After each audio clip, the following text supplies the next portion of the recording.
What's going on, guys? This is Sam, and today I want to talk about iOS 12 and want to talk about 12 new features that we can expect to see whenever the first new beta drops in June. A lot of the information that I'm going to be referencing inside of this video comes courtesy of Axios and Bloomberg. Both of them have really good track records when it comes to nailing information. I'll leave all the original articles down below in the sources section like I do in every news or rumor video. What we know so far is that this year Apple's strategy for iOS 12 is going to be a little bit different than from what they've done in the past with iOS 10 or iOS 11.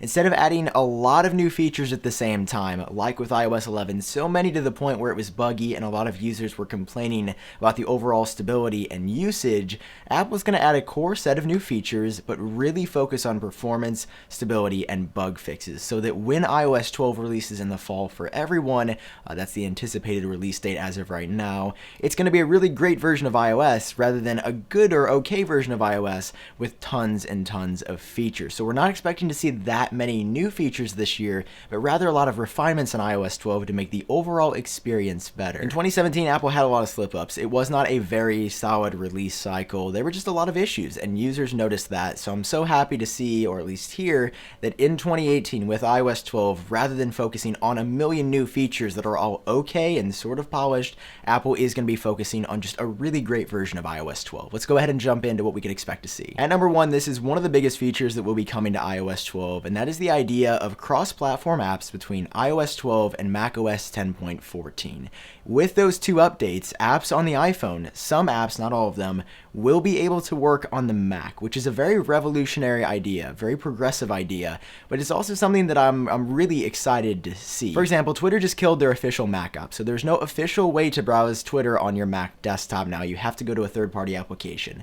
With this update, with iOS 12 with macOS 10.14, there is the possibility that Twitter could port the iOS version of Twitter onto the Mac. So you would basically have an iOS version of Twitter on the Mac that would function as a Mac application. Now, we don't know all the details about how this would work, how long it would take developers to do this, how hard it would be it be intensive, or would it be an incredibly easy process? We do not know yet. Two apps that have been referenced to be coming from iOS 12 to the Mac is the Home app and Podcasts, and we've seen evidence inside of macOS right now, I believe, that Podcasts should be having a standalone application on the Mac in the future, and then Home just makes sense. There is no way to really control HomeKit or your smart accessories outside of Siri on the Mac, so bringing that standalone application from the iPhone to the Mac would be a very great idea. As of right now, this is looking like a headlining feature for iOS 12 and macOS 10.14 at WWDC 2018. I can see Apple spending a good portion of time on stage at the keynote talking about this, the program, the process. The code name is Project Marzipan, and who knows, maybe it could be the first step of many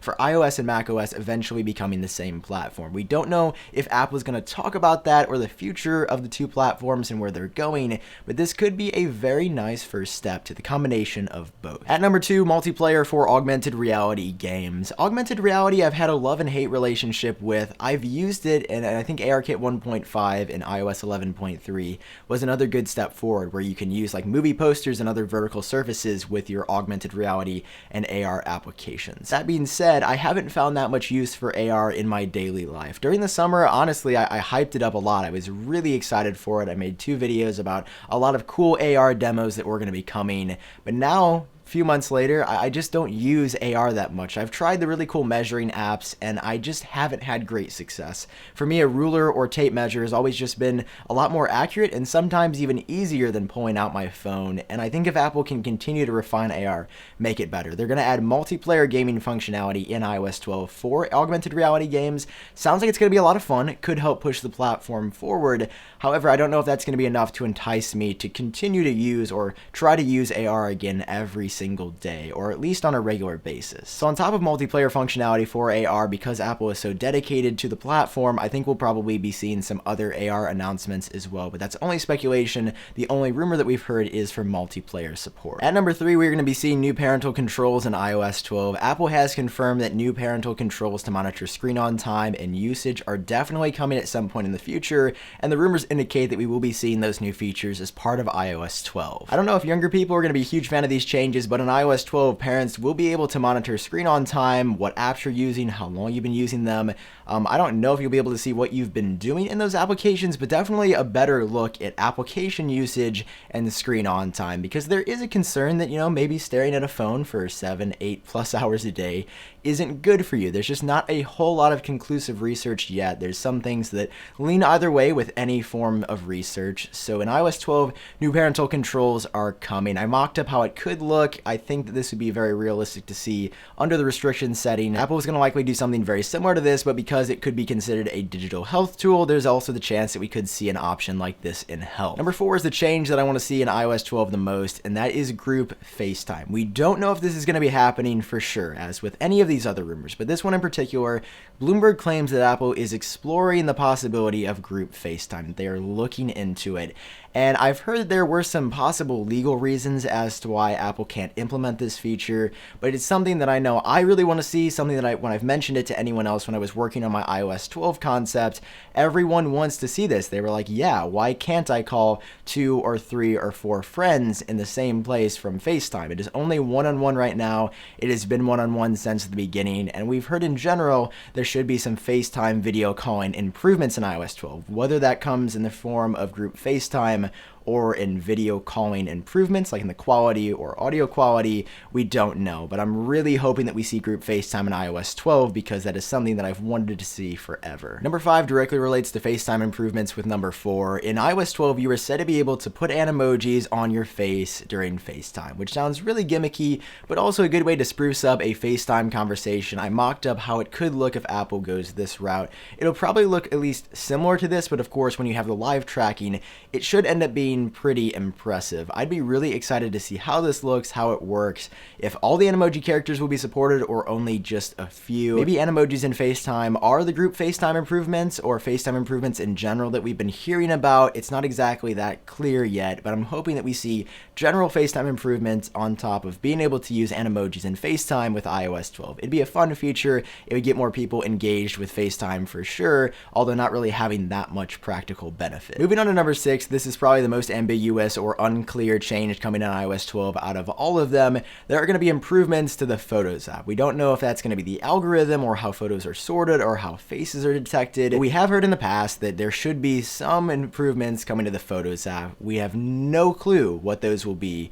They are not clear at all. We've just heard Photos improvements iOS 12, and we'll have to wait and see what happens there. Number 7 also relates to the Photos app. In iOS 12, we are said to be getting a redesigned or upgraded Photos import interface on the iPad, which makes sense because the iPad is being branded as a computer replacement, specifically the 10.5 and 12.9 inch Pro model. So if Apple wants to engage professionals or just regular users with a really good computer replacement, they should probably have a great way to import photos, videos, and other media as well. This is also unclear like the other rumor for the Photos app. I'm not sure why these in particular just haven't been explored, or there's not that much information about them yet, but Photos app improvements and a redesigned photo import interface on the iPad should be making their way to iOS 12 in the future. Moving on to number 8, if you love Animojis, you should be really excited for this one. There are said to be new Animoji characters coming in iOS 12. So just like we saw in iOS 11.3 when we saw dragon, skull, bear, and lion, we'll be seeing even more than that in iOS 12 when the beta launches in the future, which is really exciting because I like Animojis. I think they're a really fun way to promote something new.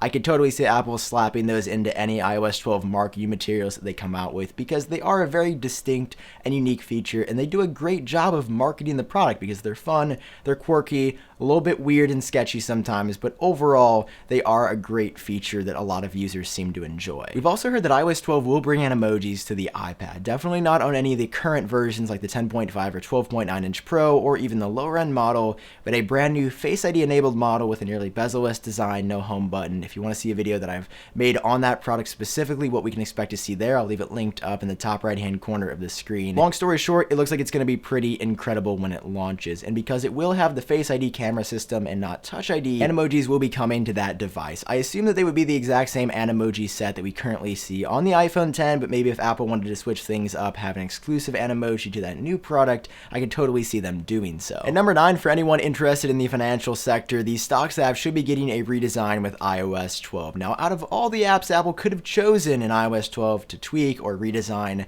I cannot believe it's going to be Stocks. I think it's one of the most functional and best looking stock apps that Apple has ever designed, especially going from iOS 6 to iOS 7 when we saw that flat language redesign. I've just in general been a really big fan of how the Stocks app looks and all the stocks that you can view in there. In iOS 12 it will be getting redesigned, but I was really hoping for a reminders app redesign myself. As part of my iOS 12 concept, we suggested it could look like this. But those are just my thoughts. We do know that a new version of the Stocks app will be coming in iOS 12, and fingers crossed we'll be seeing an updated reminders app as well. Next up at number 10, Do Not Disturb is going to be refreshed to include new features allowing you to auto-reject calls or silence notifications in a different way. Like the two with the Photos app, this one is also a little bit ambiguous. At number 11, iOS 12 is said to see deeper Siri integration into search, and we've seen this I think for the past 2 or 3 years now in iOS 10 for sure, and iOS 11 for sure, maybe in iOS 9, and I think search has gotten smarter marginally over the years, but the Siri platform for me is just still behind Alexa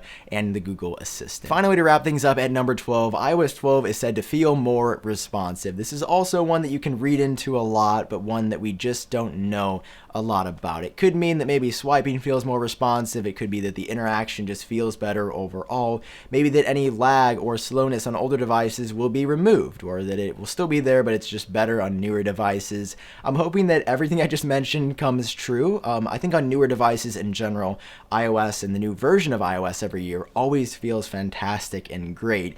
But there's no ignoring the fact that iOS generally screws over some older devices like iPhone 5S, iPhone 6. I think with iOS 12, the iPhone 6 may be the last supported device then. It just makes using those devices harder because even though you are getting the newest features, the best stability, and the most bug fixes or security updates in the newest version of iOS every year, sometimes it makes your device slower and makes the overall experience on those devices negative. So here's to hoping that all devices capable of running iOS 12 have a very responsive feel across the board rather than it just being on the newer devices. That's going to wrap up this video. Once again, if you enjoyed it, drop a like down below, hit subscribe for more videos like this in the future. If you like the shirt I'm wearing and want to get one for yourself, you can head over to shop.iupdateos.com, check out all the stuff I've got there. That would be incredible. For now, I've been Sam. I hope all of you are doing great, and I'll talk to you in my next video.